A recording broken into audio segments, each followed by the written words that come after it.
This series is the story of the new amphibious Arctic vehicle project named Bernard. Building on ideas, skills and questions raised during the Allen lifeboat conversion, as a team we will share all those moments needed to get Bernard up north onto the ice and making himself useful. Well, I'm back here at the obvious, and it's going to be a slightly strange episode this time round because I was hoping to have most of this work done on the mould, but instead I will share some news with you and some ideas. We'll do the news of what I've been up to recently at the end, and first some scintillating composite sample sheet testing. Never seen me do that before, but we must. These are 4 double-ply sheets of carbon fibre and all have a subtly different middle ply. As we discovered in a recent episode, different fabrics set in epoxy resin peel away from each other with varying difficulty, and we do want our plies to stay together.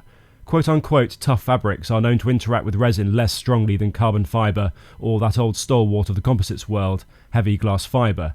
I happened across a report from a custom composites team making carts and sledges who advocates the use of a glass fibre tie layer between carbon and core.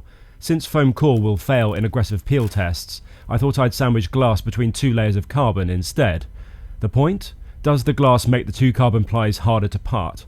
On the left, a control, just carbon and no glass. Next, a very thin 30 GSM surface tissue of glass, a sort of hyperlight chop strand mat. Perhaps it's the mere presence of highly resin-absorbent fibres to act as a sort of adhesion promoter. Then a light medium weight 200 GSM woven glass fibre. Finally, a thick 600 GSM uneven 0 and 90 degree non-crimped layer of glass fibre. I wonder if they'll make any difference. The 2 carbon layers are 600 GSM unidirectional. I've used this since the peeling action is to be quite demanding, and I don't want the carbon snapping as it might with a thinner woven. This sort of fibre is incredibly resilient under this sort of bending. However, we mustn't apply forces across the plates, otherwise they will fail nearly immediately. If you've done the unthinkable and not studiously committed all of my previous tests to memory, then you'll be wondering how on earth I can perform a peel test on 2 ply sheets of carbon fibre set in epoxy resin and then trimmed to shape. Well, because the first quarter of the length has a sheet of non-stick baking paper in the middle, so the leading edge has the plies of carbon separate. There's then the section of carbon-to-carbon bond, and then the final 40% contains the interlaminars we're testing. We are, once again, doing actual numbers for this test, and so I cannot merely rip them apart and then regale you with tales of how difficult it was. So we need my force meter and methods to grip the split ends of carbon. I'm drilling and bolting on MDF blocks as a way to get purchase on the otherwise hard-to-handle test sheet. That's it, now to the point. And this is the control test. No glass fibre in there at all. As ever, it takes some real effort to get a peel to start, and then a more consistent force needed to continue to the bitter end. Good. No deaths or maiming so far due to my obedient donning of PPE. The peak force measured was 87 newtons.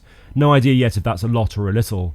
You can see that both inner sides of the single carbon sheets, formerly known as a 2-ply carbon sheet, look about the same. No damage, it's the epoxy bond that failed. Next, the so lightweight it's almost not there one, with 30 GSM of non-woven glass sandwiched inside part of the sheet.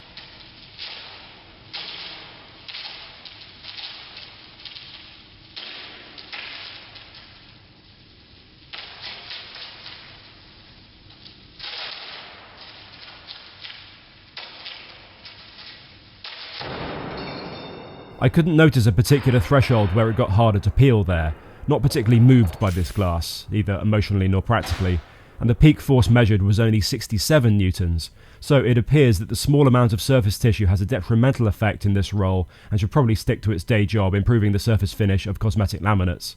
Third, this is the woven fiberglass, the sort that you would layer up into actual parts.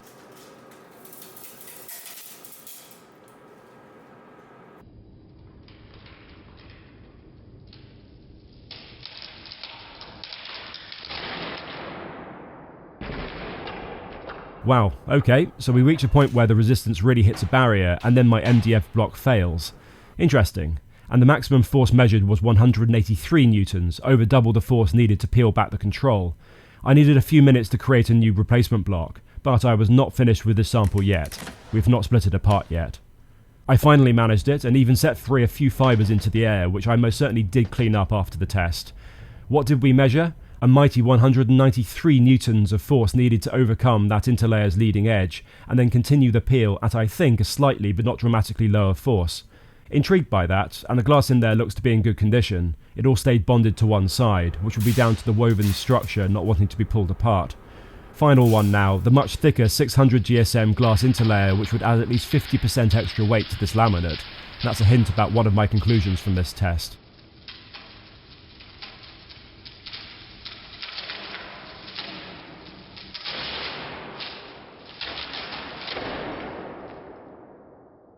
It was fairly gradual and controlled. The results? Only 107 newtons. This sits between the control and woven glass, but nearer the lower end. Fascinating. The thicker glass is better than no glass, but I think the structure of the glass matters. It's actually been pulled apart due to the lack of weave. Most ends up on one side and much less on the other. So I've shown that in a very demanding peel test, certain types of glass fibre do act as an interlaminate adhesion promoter. But... Right, I reckon I learned two things. The first is that glass fibre clearly does. Right, I've just stopped to talk instead of walking with my bike, because it turns out that the more expensive your derailleur is on your road bike, the louder it is when it's freewheeling. Anyway, there are a few takeaways from what we just learned whilst trying to separate those pieces of carbon with some glass fibre in the middle. The first of all is that there is a difference. The glass fibre does have an effect, and you'll have just heard the details about which one did better than the others. But there are a couple of considerations. It's not as easy as saying, okay, whenever you've got two pieces of carbon, definitely put some glass in the middle. Because, firstly, it may well be that because that was a particularly hard sort of peel test, I can't imagine setting up a test that would be harder work on a piece of carbon to try and stay together when being wrenched apart like that. It may well be that the difference between one performance and the other was simply fantastic and extra fantastic. So it may not be that the actual one where it was simply carbon on carbon was poor, and you may well find that in the real world you will never actually delaminate unless you get anywhere near that sort of really intense peel. The second one is the pros and cons of adding glass. Glass, of course, has its own set of characteristics. It's also very, very dense. And so if you are going to say, fine, we're going to add all of this glass fibre, and you're going to end up with a much heavier laminate. So there are some pros and cons to take into account. Yes, but it is actually quieter when I'm cycling it. And a brief update from the Bernard Mould workshop at the yard. Now, I was quite keen to make sure that I didn't bother you with endless updates of what's becoming quite a laborious task, basically getting this whole thing skinned, and trying to get this whole thing ready for the next stage, which is going to be making a 15mm spacer for the top part of the closed mould. I'll explain a little bit more about that later on. Now, most of this plastic has gone on pretty well. I've experimented with both polyethylene and polypropylene. One of them, polypropylene, is slightly stiffer than the polyethylene. I think I may have got away with having it another millimetre thicker, which would have made some of the curves slightly easier to do. But anyway, when you've got a constant curve like you have over the top, this section at the top there, which is not actually flat, that's curved. We're having as many curves as we possibly can because that helps resist bending.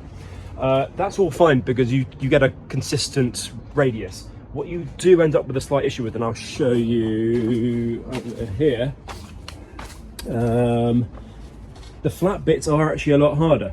I don't know if you can make out there, but basically if you're just trying to peg a flat piece of sheet there, you get undulations a little bit in there, a little bit out there, and unless you use much thicker plastic, which might have been in hindsight the right thing to do, you'll get those undulations inevitably forming. So what I'm going to have to do now, I've looked at the possibility of completely changing that sort of plastic, but I don't want to add too much width. I've looked at the possibility of using OSB board instead and then skinning that. That's another whole process. Instead, I'm just going to quickly pop this off. That's actually quite easy. That's like 20 or 30 screws. It'll take me 2 minutes. I'm going to put more guides, more between form braces in those gaps so that I can stop those wavy undulations. I've looked at a number of ways of solving that. I think that's probably going to be the best one. So that's my job for this afternoon, and then we can get to the much more fun skinning of the nose of the mold using some spare polyester resin that I had going that was out of date and so I can't use for laminating.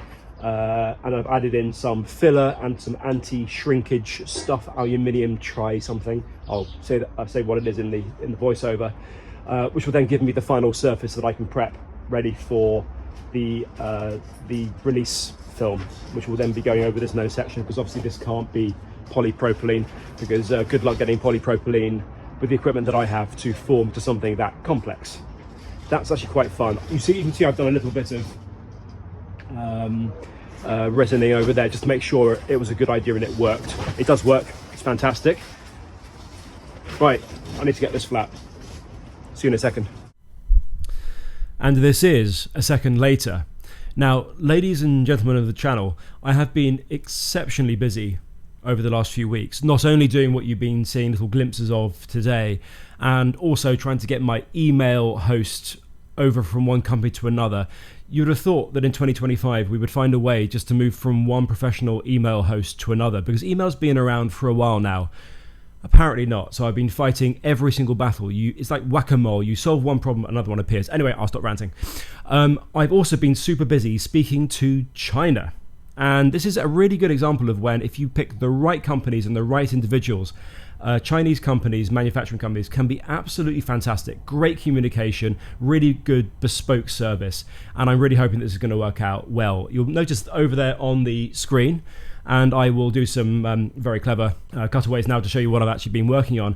I've been working with a gearbox and an electric motor company over in China, and they've been custom designing and making me the right sort of power units to run in the Bernard vehicle. So hopefully over the next few weeks they will arrive, and I'll be able to show you what's up there, which is very, very cool. It's just proof that I'm not resting on my laurels. I have been working genuinely very, very hard, and I'll have lots of cool things to show you soon. I'm sure loads of you will be really interested in the drivetrain, in all the battery system, the charging, all that sort of stuff. I know it's been super composites heavy for the last few weeks, but I promise things will change and will diversify correctly.